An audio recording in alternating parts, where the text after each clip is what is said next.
Welcome back to TSD Television. You're here with Bernal Smith, certainly the president and publisher of the new Tri-State Defender, and my guest today is the illustrious Mayor A.C. Wharton, here with us answering some very tough questions about the state of our city and certainly the state of our youth. And we've been dealing with the issue of youth violence. And, two things I want to ask, and then we're going to sort of transition. But from your perspective, what is the role of the mayor and the mayor's office and the city government relative to the issue of youth violence, and kind of respond to that broadly in terms of things that you are doing, some of the things you mentioned in the break, and then sort of kind of give us an overview of some of the initiatives that are in place. First, the mayor's first role is to create an environment that is conducive to prosperity, so that wherever you live, that you have a reason to aspire to higher things. Now, that environment includes the physical environment, and this is why we came up with the 25 Square program, to make sure that wherever a child lives, he or she does not have to get off the sidewalk because the weeds have overgrown or they're broken beer balls, and we're zeroing in on the school districts. That's just a part where schools are located. So blight abatement. The blight abatement. A lot of folks might say, well, what's that got to do with you? Look, we are all products of our environment. Sure. If you see only depressing sights on your way to school, how in the world are you going to be bright-eyed and bushy-tailed and ready to learn? Right. First thing, you might kind of scowl. The first thing the teacher's going to say, the kid's got an attitude. Well, if that child had to walk past hot sheet motels, a war zone to get to school, but you expect them the minute they walk in, hi, teacher, I'm here, anxious to learn. So that's a part of the mayor's responsibility. Sure, I don't run schools, right, but we have an obligation to make sure that there's that environment there that is conducive to learning.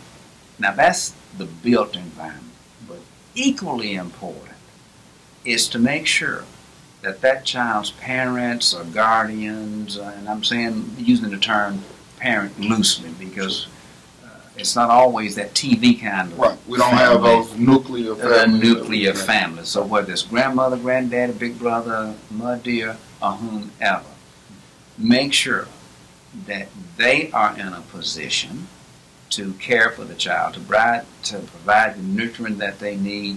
And that comes into making sure that they have jobs. If they don't have jobs, that they have an effective WIN program that we're working on, and to make sure that when we go out and get grants, as we've done from the Bloomberg Foundation, and look at where we focused on those, in the Stacks area, in the Broad Street area, to make those areas more conducive to employers going in. We've brought in a new president of matter. We're going to completely revamp transportation. We're going to connect it to where the jobs are. So the mayor has two roles. One, of course, is to make sure that the environment, and environment means the built environment as well as the family environment, to make sure that that child is in a conducive to learning atmosphere. Sure. And that's what we're working on. Now, when that breaks down, right, it is the mayor's responsibility through the police department to take those measures to restore civility and peace and security. Absolutely. So how can the mayor's office and certainly us as a community begin to have parents be more accountable to really, because a lot of what we're seeing is maybe parents struggling to kind of deal with their children, or some parents who have just completely not held up to their responsibility. When we have potentially 9,000 kids not in school a month after school is already started, talk about the parental issue. Bernal, I've been around a long time. I've represented a lot of children in trouble, represented a lot of families in trouble.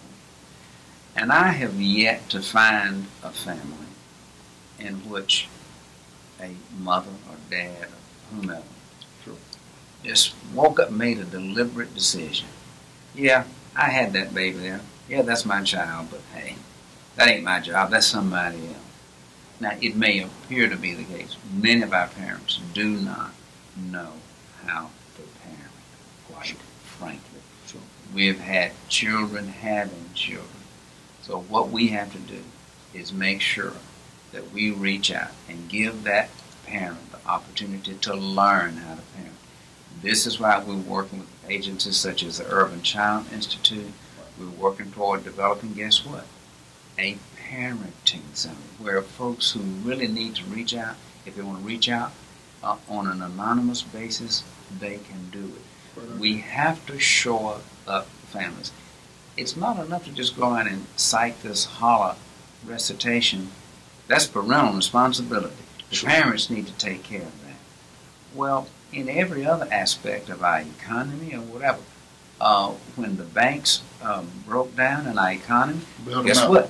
Government stepped in. Well, when our families break down, what's wrong with saying we need to go in and bail out our families? And that's the approach we're going to take. That's the nub of the rub is right there. Very, very good point. So we're going to prepare as we come to a close of this segment. And it was very important for us to continue that conversation on youth violence and how we develop our youth and support our parents in this community. I think that was really an important piece. We're going to get into something that I just wrote about last week, which is the growth and development of African American business and wealth in Memphis and how important that is to the future of our city. So we'll deal with that in the next segment. I want to ask you to stay here, stay with us, stay tuned to TSD Television. We'll be right back with Mayor A.C. Wharton. Thank you again for watching.